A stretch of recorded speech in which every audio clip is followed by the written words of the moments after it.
This time on the Plutopia podcast, we take a trip back in time.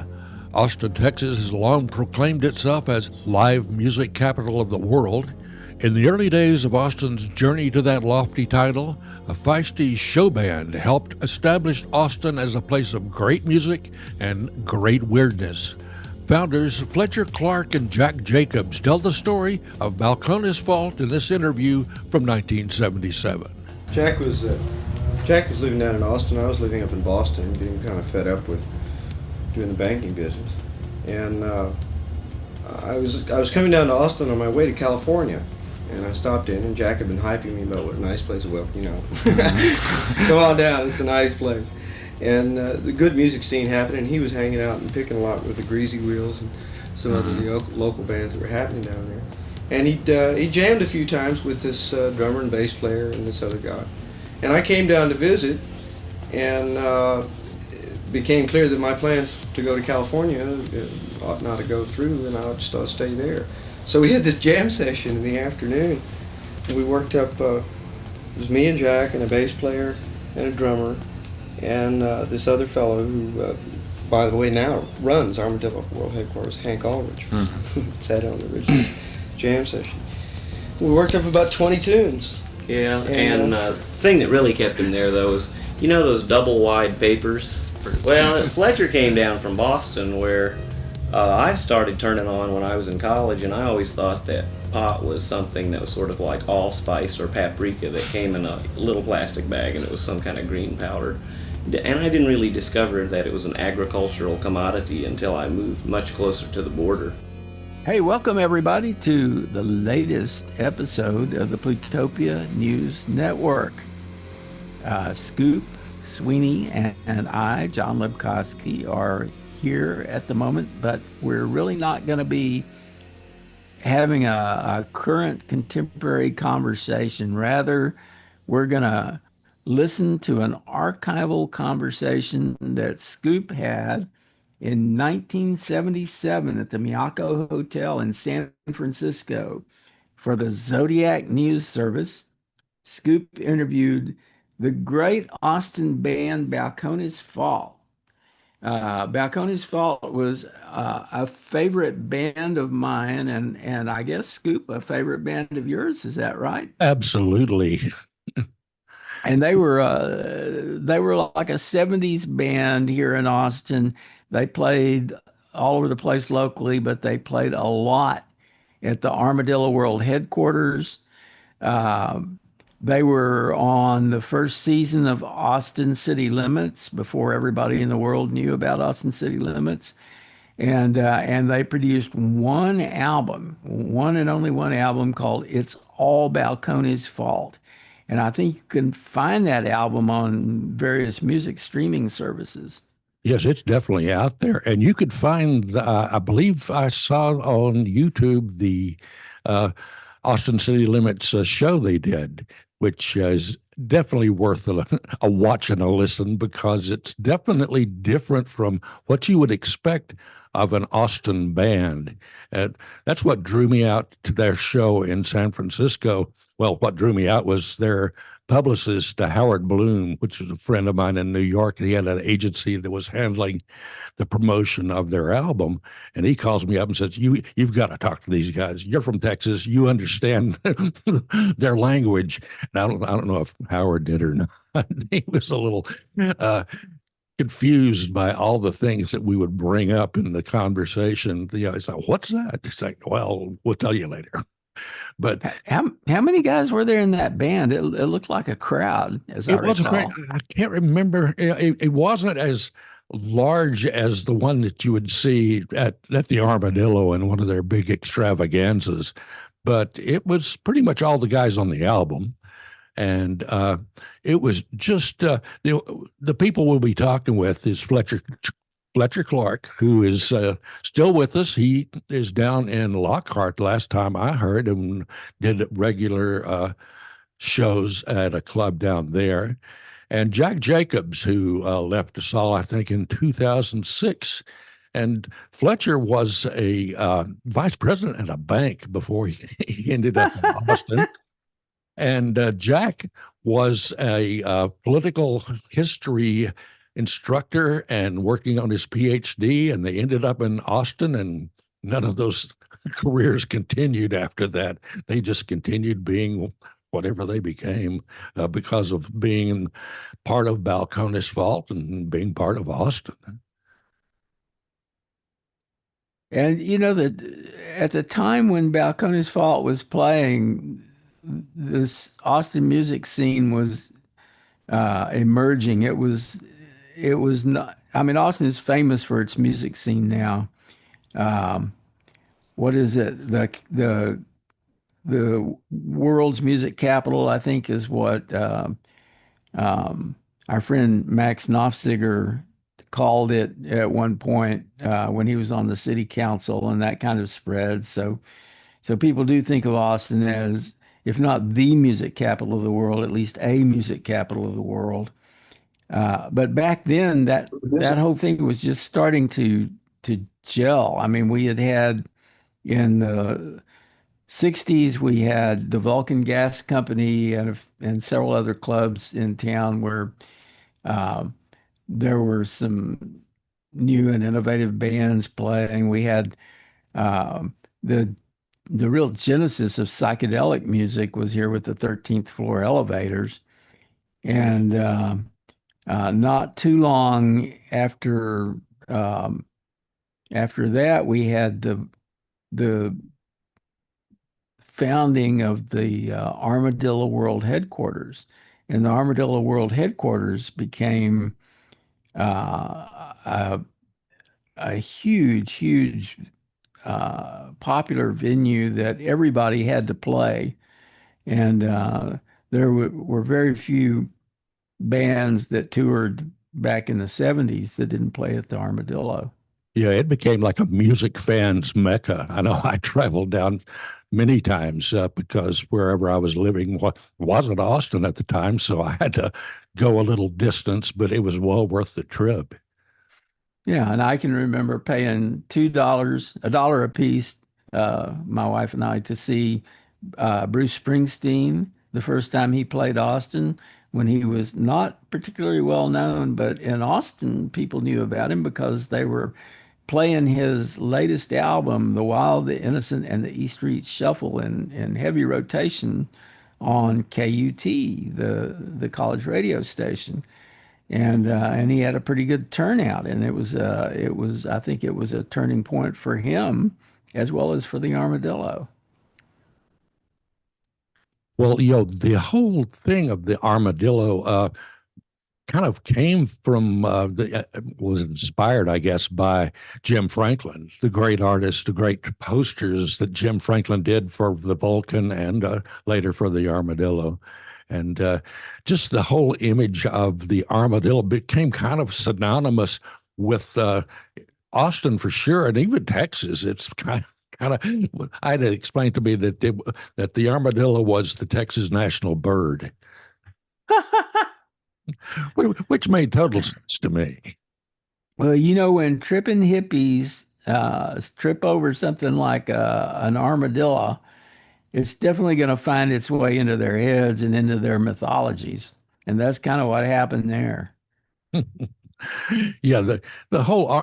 In fact, I did an interview back around that time with some guy that was running the first armadillo festival, and they had things like prairie frisbees, which was trying to get the effect of a frisbee with a cow patty, which sounded like an interesting event. I didn't make it to that, but he made it sound interesting. So armadillos became kind of a holy symbol for a certain weird bunch in Texas.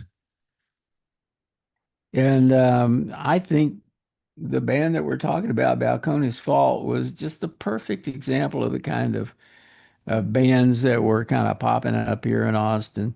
And that went all through the 70s. We had a bunch of different bands that appeared. And before that, I mean, going back into the 60s, I remember seeing bands called things like the Water Brothers and Ramon and the Four Daddy-O's. And um, who else were we talking about? Oh, yeah, the Hub City Movers. Yeah, and the Conqueror, my buddy Wally Stouffer was with them for a while, and along with lots of good musicians. And Yeah, and Jimmy Dale Gilmore was with the Hub City Movers. yep. So there was a lot of good stuff happening. But in San Francisco, when this all occurred, this show, I heard, first I heard about it from Jonik, our friend Jonik Petoskey wrote a great article in Texas Monthly about the band, and it got my interest. And I found out that this was a Texas show band, and it's like that's not anything we've seen at the old Waldorf, which is Bill Graham's club in San Francisco. So I was immediately interested. Most of the bands that you were seeing were either folky holdovers or psychedelic remnants, or people who are trying to be the up and coming glam rockers. But show bands, you didn't see a bunch of that. So that had my interest, and they kept my interest. Once they were performing, I had a good time. And the Texas Mafia was out there, and the Texas Mafia was a lot of ex-Texans who moved out to San Francisco for various business or professional reasons. And they always tended to gather when there was someone from the homeland coming to town. And this was one of those events that was a lot of fun. And after it was over, I have no recollection of what I did afterward. I'm told it was fun, but I wouldn't swear to that. Yeah, I'm seeing, I can actually show this. I assume this is probably what you saw in That's right. Texas Monthly. Yeah. And it talks here about how they played it on the full moon, known for playing on those full moon concerts. And it says covers other people's hits and aspires to play Vegas someday too. I wonder if they ever played Vegas. I don't know, but that would definitely give Vegas a wake up call for sure.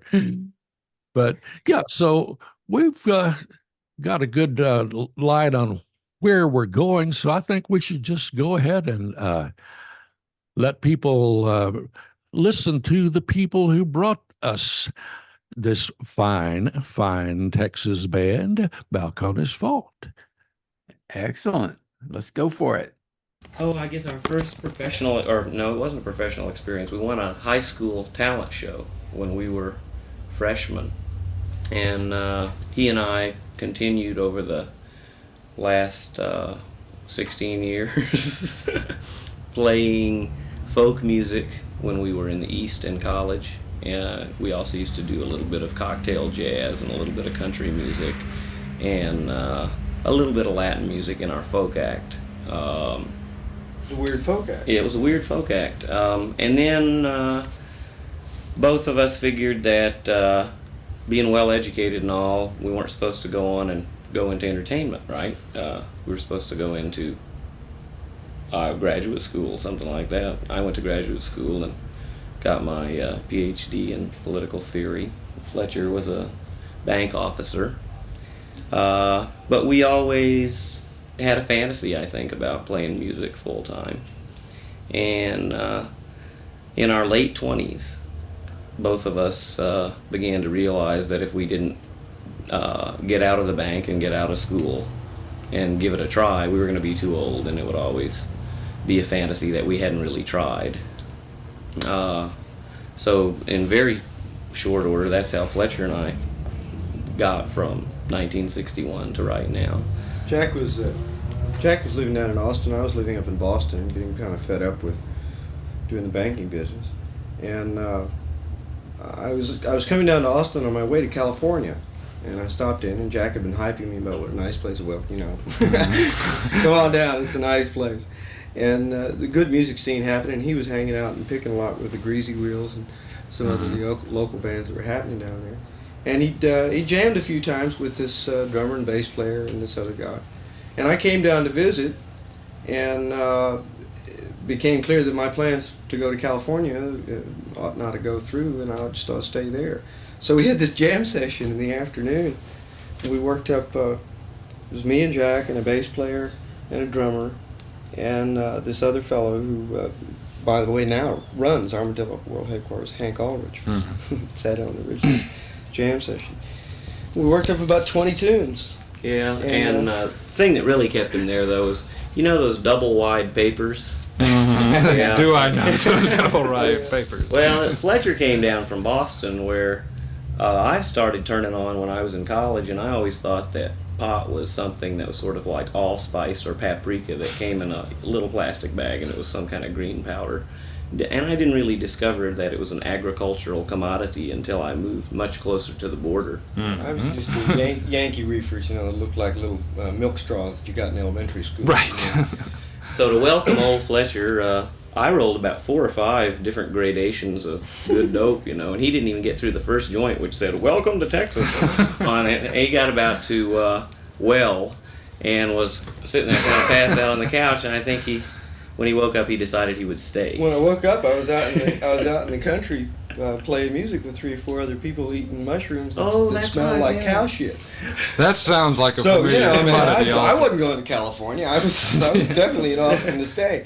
And we had Play that for all it's worth. We had this jam session and worked up about 20 or 25 tunes. And Eddie Wilson said, "Hey, why don't y'all play tonight at the cabaret at Armadillo?" We played at Armadillo that night to rave reception from 75 or 100 drunk people. And after the show was over, I went upstairs with Ed Wilson and Bob Hederman and Mike Tolson of Armadillo, and they offered me the questionable job of taking over Armadillo and trying to sort of make it happen financially, and at the same time they offered me a place to live too. So man, I was just completely there. We had a band, I had a job, and I had a place to live, all within a matter of a couple of hours. And so for the next 9 months, Hank Aldrich actually dropped out of it, and it became me and Jack and a bass player and a drummer. Eddie Wilson gave us the name Balcones Fault about 3 or 4 days after. Eddie sold it to us for $5. He had a company then called $5 Names. And it was between Balcones Fault and another good $5 special he had, which was Sleazo Demeanor. So we picked Balcones Fault instead of Sleazo Demeanor. We've got a punk rock group in the band called Bourrée and the Bivalves. You know about them? I must have missed that.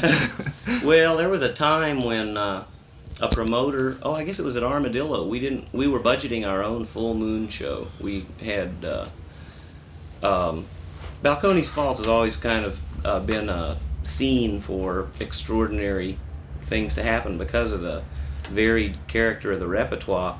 We never attracted a rock audience or a straight country audience or a straight Latin audience or a straight blues audience. If you will, we always attracted people who were looking for something kind of bizarre because That's the only unifying element.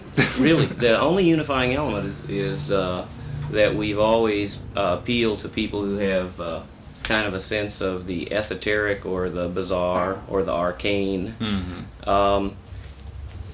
As the act developed, we began to relish the idea of trying to make that stuff more accessible to everybody, and I think that's how we've done well.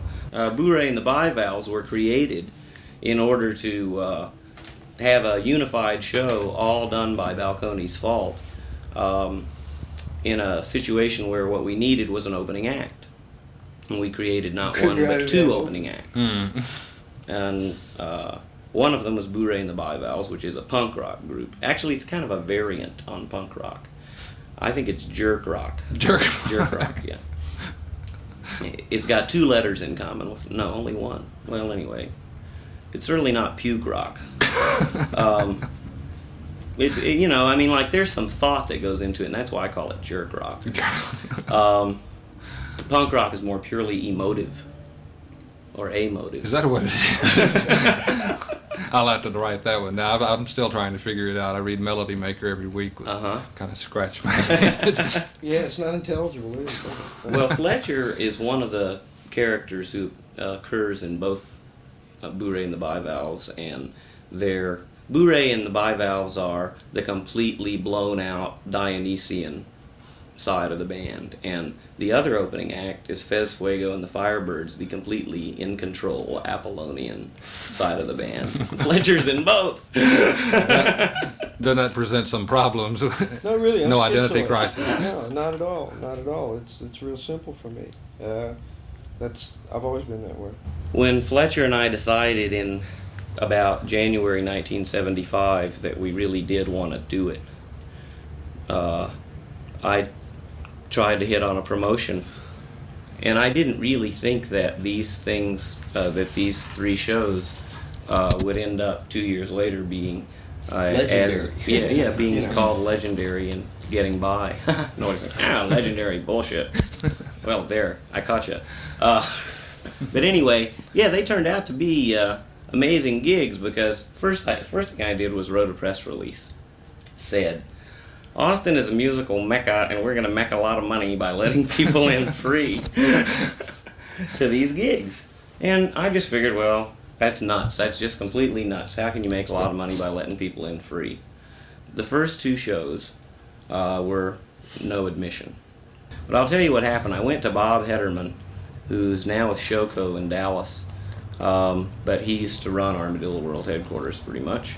And he was the fellow who allowed me and Fletcher to play maybe 4 or 5 Balcones Fault gigs a year. And a Balcones Fault gig meant Fletcher and I singing and playing guitar and doing the repertoire, along with any one of 23 to 40 other musicians, taken in combinations of 7 to 15 at a time.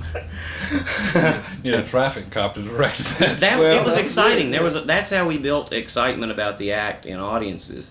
There were always a lot of good musicians who played with Jerry Jeff Walker, Michael Murphy, Willie Nelson, people who were in and around Austin and who went on tours and then had time off, and they paid their guys a little bit of money. And they were always looking for 25 extra bucks, and they liked to play a variety of material, and we could all be crazy. The 2 drummers, McGarry and Christian, who had both worked with Michael Murphy and had both worked with Stephen Fromholz, and McGarry had also worked with Hoyt Axton, B.W. Stevenson, and Jerry Jeff Walker. As drummers, both these guys in Balcones Fault would get to come out and sing a tune. Like Michael Christian would sing Shop Around, I remember. And I think the first tune McGarry sang with us was Leave Your Hat On, wasn't it? Mm-hmm. And we recorded that eventually, and we still do it on stage, but it's come a long way. Anyway, that was the kind of appeal of it, was that you'd get to see people who you might see in other musical situations, not only doing what they specialized in, but stretching out a little bit. And we'd get the benefit of that kind of energy, and there was great spontaneity. So we were a pickup band, even in 74 in Austin, who could draw maybe 600 or 700 people whenever it would be declared that there was going to be a Balcones Fault gig, and it was always at Armadillo World Headquarters. Okay, so this marked a departure. It was that Fletcher and I were going to consolidate the band in the configuration that it was, which was 2 horn players and a standard rhythm section. And at that time there was no keyboard player. Although I believe Riley played on those shows, didn't he? Yeah, he did play on all those. We picked him up as a side man on these 3 full moon shows. I went into Bobby and I said, you know what I'd like to do, and this was in April. I said, I'd like for you to give me, I don't know where they are on the calendar, I'd like for you to give me all 3 full moons this summer. And I want to bill it as a summer concert series. We'll start at the beginning of the summer and bill it as a summer concert series. Nobody can possibly forget when the full moon is. It'll be real good for us, and that's the only 3 gigs I want. He said, fine, you know, and just kind of shook his head and laughed a little bit. You know, it's crazy old Jack. And it was a little crazy. $200 a gig, too, you know. Yeah, it was a little crazy. And the first time we got a fellow named Michael Osborne, who you might know from Space City. He juggled. That was one of the acts. I mean, it was whatever we got magician who did elementary schools and birthday parties to come in and set up and do his biggest shtick for us, over on a side stage. We ran 3 stages. Who was this guy? Oh, just a minute. What was his name? And Miss Judy. And Miss Scott, Judy, the too. great The great Scott. Scott and Miss Judy. Miss Judy I was might his have wife. caught She was that. a 40-year-old Easy. dumpling. Yeah. No, they're nice people. They really are nice people. We also had a live chicken sacrifice. Where he didn't really sacrifice That the sounds like chicken. an Austin. It was extremely bizarre. No, it was more Berkeley, let me tell you. What happened was this guy who was kind of a street theater person, political activist who needed $15, said he would hypnotize a chicken for the crowd.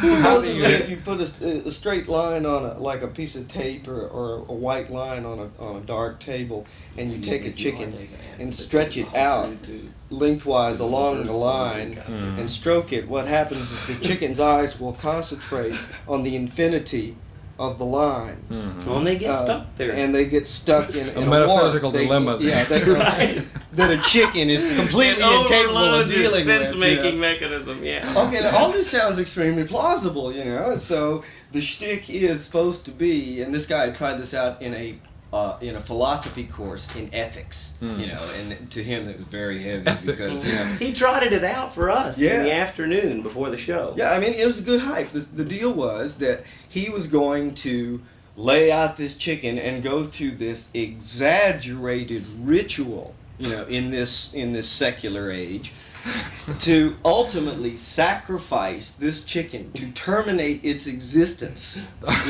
on behalf chicken. of the collective spirituality. Yeah, there were like 1,000 people in there. And he was really into the social thing of are these people really going to cheer me on? As I get ready to waste away a being on when for a chicken commercial. goes, it goes a lot of blood, Yeah. lots of blood. So Lot of thrashing this about. is supposedly the whole hype. In the meantime, he has like his wife and his kid, his old lady and this kid, and they're helping him with this nonsensical part of the ritual. Like they bring a melon up and set it on the chopping block right next to the chicken. He's supposed to go whack and cut the melon loose, and all kinds of. Oh, the whole bizarre thing stuff. had a political overtone when he first ran it by us too. It was "Viva la huelga," and it was they were gonna be poor farmers or something like that, and the bad guy was gonna kill the braceros in the form of the chicken, and we said, "Look, man, that's not entertainment. Hypnotize the chicken for the people; they'll be entertained. But don't lecture them about how they ought to feel about the strike. You want to do that? You can do that somewhere else." What was the name of the musician? The magician? The magician was named the Great Scott. This is not his bit, though. This is a fellow named Bob. Right. Can't remember Bob's last name. Hypnotized chicken. In any case, it worked, didn't it? Well, it sort of worked. The deal was that he was supposed to. Oh, sorry. The deal was that he was supposed to ultimately lead up to the point to where he would waste the chicken. Waiting for the crowd to stop him because somebody's going to be moral out there. Nobody's going to be moral. Remember the They're punchline? drunk, I can't remember the punchline. Yeah, well, the punchline is that he wastes this melon, and then they throw a bucket full of confetti / water. It's supposed to have been water, but it was really confetti into the crowd. Ta-da! Well, anyway, It really didn't come to the impact that it might have, if it had been pulled off. But if he'd wasted the chicken. By this point, it was so completely weird that it was completely unlike anything anybody ever seen in Austin. What was the crowd reaction? The crowd was weirded out, man.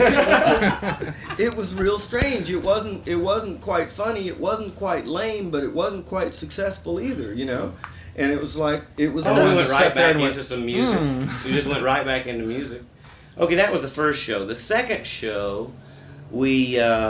Do we have the Mooney dancers the first show? No, they were. Oh no, the first show we also had dancers, and it was the Ritzettes, and they were kind of like they were not real good, but they weren't bad. They were like better dancers than what people usually saw. Kind And of if like nothing else, Rangerettes? well, no, there were only 2 of them, I think. And they did a tap dance number on 42nd Street while we were doing something on stage. See, the Ritzettes were replaced in the second show by the Mooney Dancers, and what they were proteges of a fellow named Michael Sokoloff. I don't know if you know Michael Sokoloff or not. I think his dance troupe has moved to San Francisco recently, but he's a very talented fellow from New York who is teaching at the University of Texas, and also essentially what he was doing was mining the talent in the dance department there. And he had a troupe of about 30 that became a viable dance troupe in the sense that they could give 2 or 3 shows a year in the Paramount Theater down there and pack the place. Good modern dance, kind of like, I don't know, at least in the style, the same kind of market or audience as Alvin Ailey and Twyla Tharp, that kind of dance. So we got Don Elam, the fellow who wrote that astrological chart, and sound effects man in the band, Steve Blodgett, to compose a moon dance, which was all percussion. And Steve, who, among other things, has been a Montessori school teacher and a welder, Sound like he a very built some special percussion instruments. One thing called a moon clock for the performance, and there was about a 7-minute percussion piece, which was nicely choreographed by 3 of the girls who were in Sokoloff troupe, and they were our Mooney dancers. And that was a really nice piece of entertainment that we had in the second show. We also had a magician who's worked out here quite a lot. His name's Harry Anderson. I don't know if you know Harry or not. But Harry, let's see, what did Harry do that night?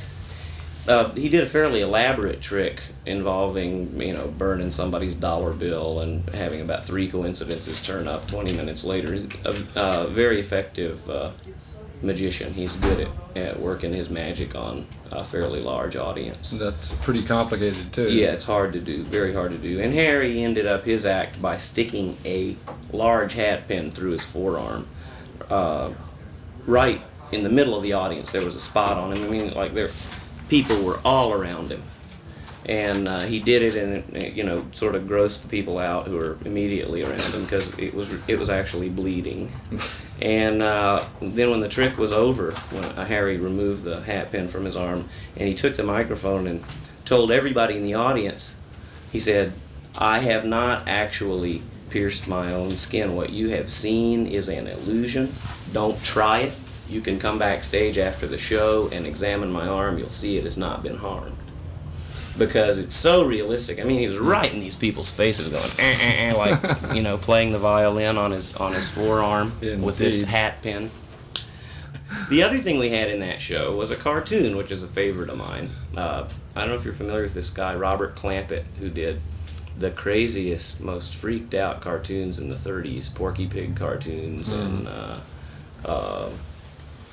well, let's see, he used to do a lot of the kind of swing music cartoons that had I remember famous those. examples of cartoon metaphysics, like little characters reaching inside their own mouths and turning themselves inside out and stuff like that. Clampett did a cartoon called Porky in Wacky Land that it was out in a black and white and later in a color version. The color version has kind of a Salvador Dali landscape to it. You might have seen it a few times. It's very strange. Porky Pig after the last of the dodos. We ran that cartoon. I rented it from a film place and ran Porky in Wacky Land. That was another piece of entertainment in the second one. And then we had the magician back again. And then in the third one, we did Live from the Moon.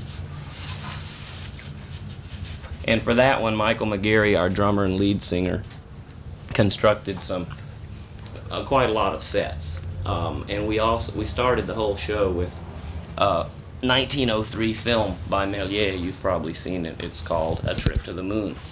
You ever seen that one where a bunch of guys in morning coats and top hats carrying umbrellas So it's one of the first films. Yeah, I think I saw it on an international animation festival. Yeah, and the way they go to the moon is in a large bullet. They're shot up there, and then you get this shot of the moon with the bullet stuck in his eye, and then in the moon he pulls it out. Yeah, okay.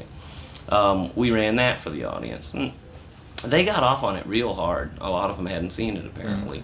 And our landscape looked a lot like the set in that film. By the time we'd done the third show, we'd caught on to the idea of pacing, so that we had a stage manager whose sole job it was to get all the acts on and off stage on time. And that was, mildly complicated. It was a very crowded room, and we were working 3 stages. So it was hard for this guy to get from the stage on stage right on the side of the room to the stage on stage left. But he didn't have to do that very often. And the fellow who was doing it was one of my colleagues in school, a fellow graduate student who'd done a lot of theater work. His name was Steve Hendricks, and Steve was an excellent stage manager. And he managed to marshal all the acts really nicely, so that what we had was about 3.5 hours of uninterrupted entertainment. And what we were really trying for by that time was something like a new way of presenting music, instead of just hi there and thank you very much and here's another one.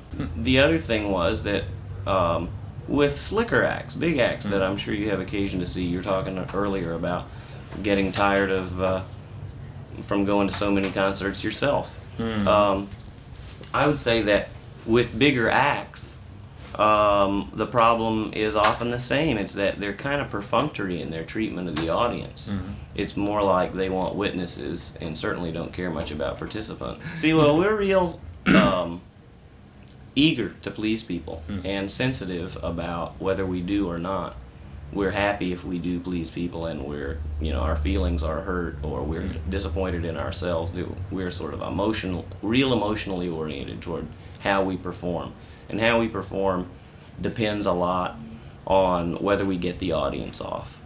Did you ever get into situations like that where you start playing and then the crowd gets real silent? We were always in that situation. I mean, look at the music we're doing right now. It took 2 years to get to the point where we were a really hot thing. But I think that's true with anything that's radically different. At first, people are going to say, I was booking the band at the time, and I'd call a guy up, and usually it was on the strength of a recommendation from another club that I'd managed to get into. Started with Armadillo. He'd call somebody up and say, look, you ought to take these guys in, they're pretty good. And that's how we got started in places, but if the individual club owner wasn't going for allowing us to come in there and develop 3, 4, 5 gigs before we begin to draw out the people who this bunch of people would like that we did Latin music, and this bunch of people would like that we did swing music, and usually there were people who liked 2 of the forms that we did or something like that. And gradually what happened in Texas, and I would say that it'll happen out here too, is that people relate to what they like best first in the band, and maybe see the other stuff as an irritation or a distraction, because we do about 4 or 5 different kinds of music even in a short set. And I realize that we lose the full attention of many people at one time or another in a set. But what we're trying to do is do what we want to do and entertain people at the same time. So, I mean, you can't please everybody all the time, especially if what you're trying to do is do what you want to do instead of please everybody. We played for 4.5 months, 5 nights a week in the Split Rail. You know where that is? That's just a parking lot with corrugated fiberglass walls up around it. Literally, that's what it is. It has an asphalt floor, and you play for $15 per man per night, plus whatever you can get in the way of contributions in the hat. And we were playing strictly to please the audience then, and I want to tell you there's a direct correlation in a club like that between playing Wild Side of Life and Fraulein while the hat's going around, instead of playing I Left My Heart in San Francisco or Melancholy Baby. If you broke into 42nd Street, you might lose them. Right, somebody might steal money out of the hat. We really do like to we've always tried to please audiences. In Texas, the reason I say every time, and we'd always start as an unknown quantity. People in Dallas were particularly weirded out by not knowing what kind of band it is. Mm-hmm. Not a rock band, not a blues band, not a country. I don't know what you call it. Finally, we overcame it. They just started calling it Balcones Fault music, or that kind of entertainment. And maybe that's not. To me, there really isn't any new combination that anybody I see has discovered for presenting music. What we're doing is something like vaudeville or burlesque, and I do think that it's got a lot of merit. We work harder than most bands that I see. We are actually looking at the audience all the time to try to see how we're doing with them. We will change directions and change emphasis if we find that the audience is more pleased by a certain kind of material than another kind of material. We play different sets in different clubs, and it's just because we're trying to get people off. I presume that's why people go out. So we try to get into the audience, get the audience into us. We're not very reverent about anything. We make fun of ourselves, and we make fun of all kinds of different favorite authority figures. And we have a good time doing it. I mean, that's the stage act for us. We started off thinking that just to stand there and play your instrument and sing your vocal was not enough, that was a boring thing. And that's why we started wandering around on stage and goofing off and doing little skits and stuff like that while we were playing. Because it was easy enough to play the tunes, And then we realized that people really enjoyed that. And over the last couple of years, we've tried to discover ways of refining that. But we keep a whole lot of spontaneity in the act. Most of what we do is improvisational in that there may be a form, but that we all know we're going to go to. We're going to go into this next little scenario after this tune. But we don't know what's going to happen in that scenario. Everybody gets in their character for that scenario. And that way it keeps alive for us from night to night. We don't know what's going to happen. We're pretty much past the stage of everybody trying to steal the punchline.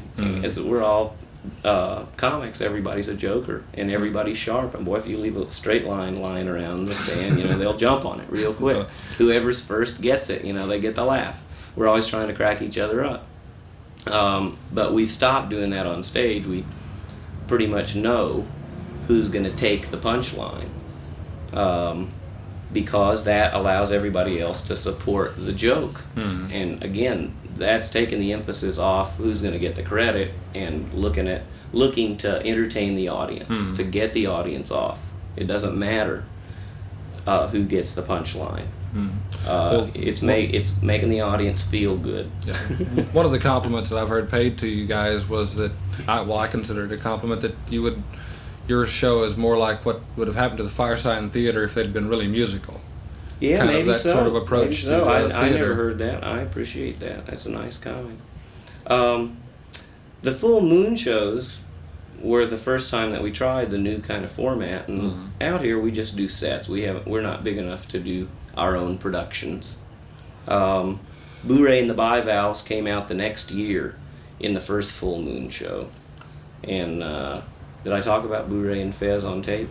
A little bit, but you didn't really go well, into it there. The interesting thing about Boo-Ray and the Bivalves and Fez Fuego and the Firebirds is that although they're both made up of members of Balcones Fault, and more than one member plays in both ensembles and the band on the same night, I'd say more than 50% of every audience who's ever seen it never figures out that those two bands are Balcones Fault. And I don't know why. I really don't know why. Maybe it's because I'm thinking that it's sort of like, are you familiar with the theory of cognitive dissonance?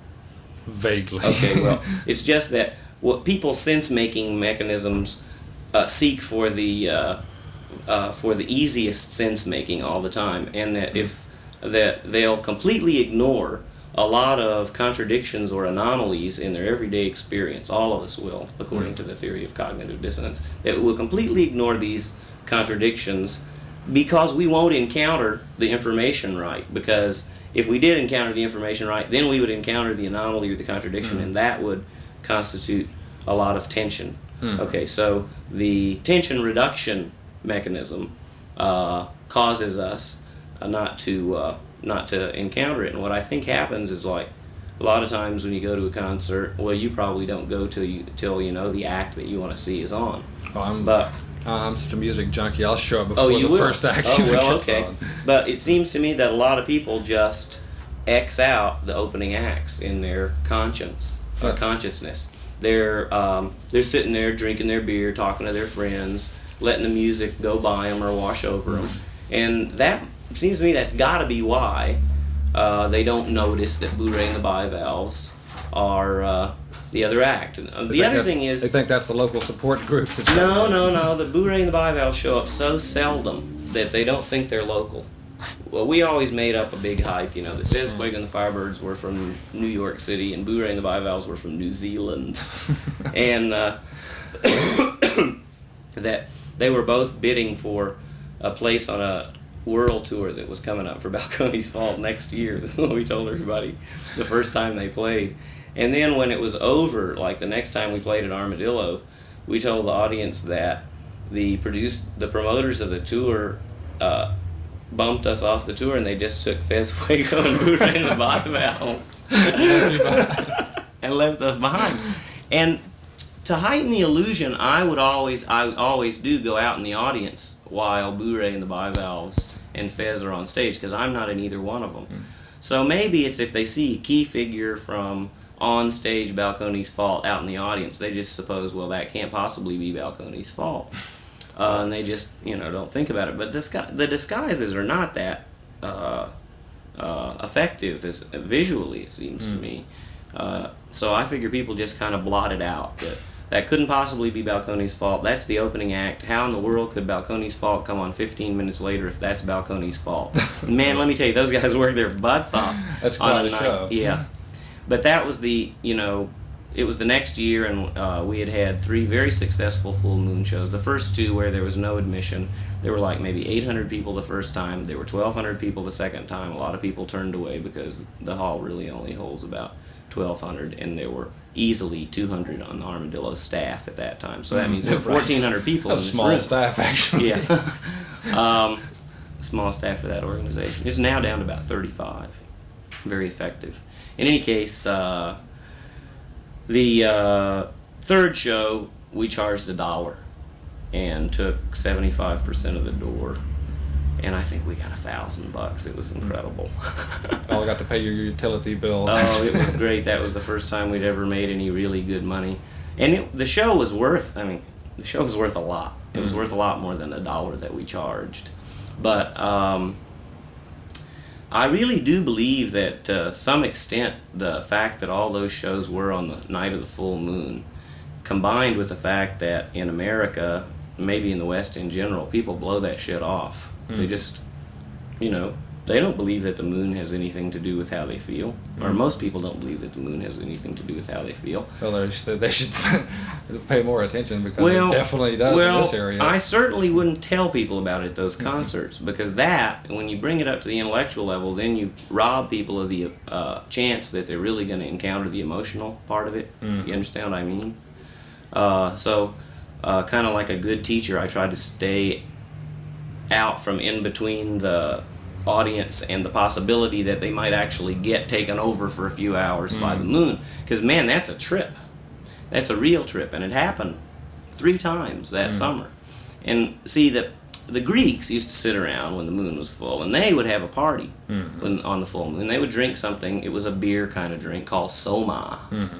And they would drink the soma and give themselves up to the moon and probably end up just going completely nuts. The thing is that anytime you get in a mass participation situation, you have a numinous experience of something beyond yourself, and you could define that as a religious experience. But I don't think that we ourselves put much content into the kind of religious experience. We're not into telling people what God to feel or how to feel it or anything like that. All we want people to do is set their chickens free, I mean, and find out what the hell they are. Now that's really a conservative kind of attitude. It's sort of like face whatever it is inside yourself. And what we do is we do not have a getting down kind of emotional tone to the show. We have a real happy, goofy kind of emotional tone most of the time. And the only thing I would say about the moon is whatever else you believe in it. And, it's strong enough to pull the tides and stuff like that. And when the moon is moving from waxing, growing, to waning, there's a lot of tension because it's going from one condition immediately into its polar opposite. And that's a lot of tension. And you don't know what's going to happen on the full moon. Let me tell you for sure that a lot of weird things would happen on those shows. There would be odd mistakes, embarrassing silences. I think the second show was the one that was most fraught with that kind of stuff. Just weird stuff, breaking 3 guitar strings and 3 tunes in a row and stuff like that. Because you don't fuck with the moon. You can't use the moon that way. And we weren't telling people, now look, it's the moon that's getting you off.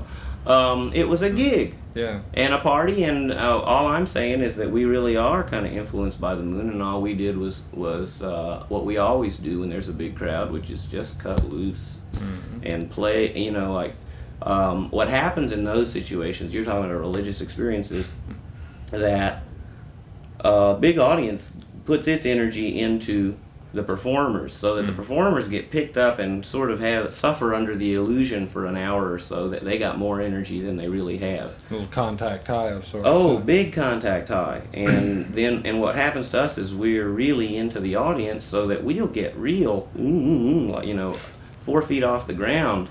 And then when the show's over, we're back in the dressing room and everybody's dead pale for about 5 minutes. Nobody says a word. It's like a basketball team or something like that. Real tired when we get off stage, especially when it's been a particularly receptive audience.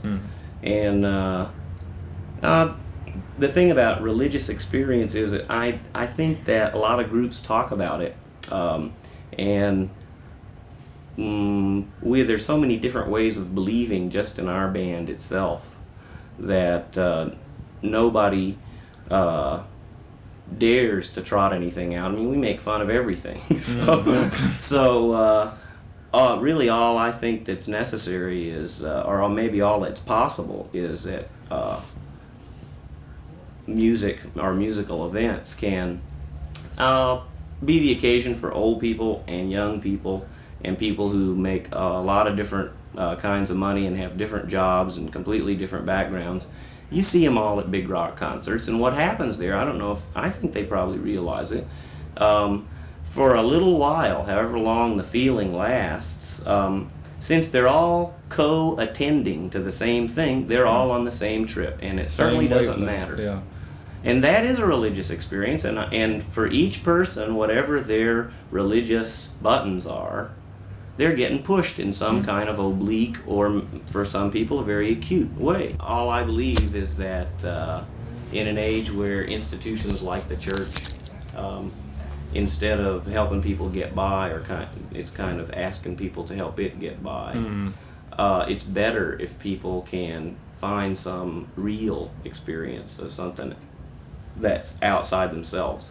And just to be sitting for a few minutes with 1,000 other people and be all into the same thing that doesn't have any words to it, that's just a feeling, and you don't have to check it out by numbers or pulses or anything. You just know, you have a feeling that everybody is doing the same thing, and you're kind of lost in that. Well, that's religion. I got a real short definition. And that's maybe too general for a lot of people, but I think that's about the best you can get in the way of real numinous experience of the transcendent today. Now certainly there are disciplined ways of doing it with yoga or meditation. I don't know if drugs do it or not, actually, Scoop, but some folks say that'll happen too, That does happen. Religious experience. Well, anyway. I've had religious experiences on Lone Star beer. Well, my Lord, you're in trouble.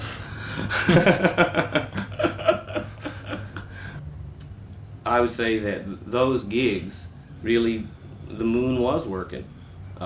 It was working on its own. There were a lot of people there, and the occasions just kind of matched up. There's an interesting thing that happens, which is the moon goes void of course around 9:45 tonight, about the time we go on stage.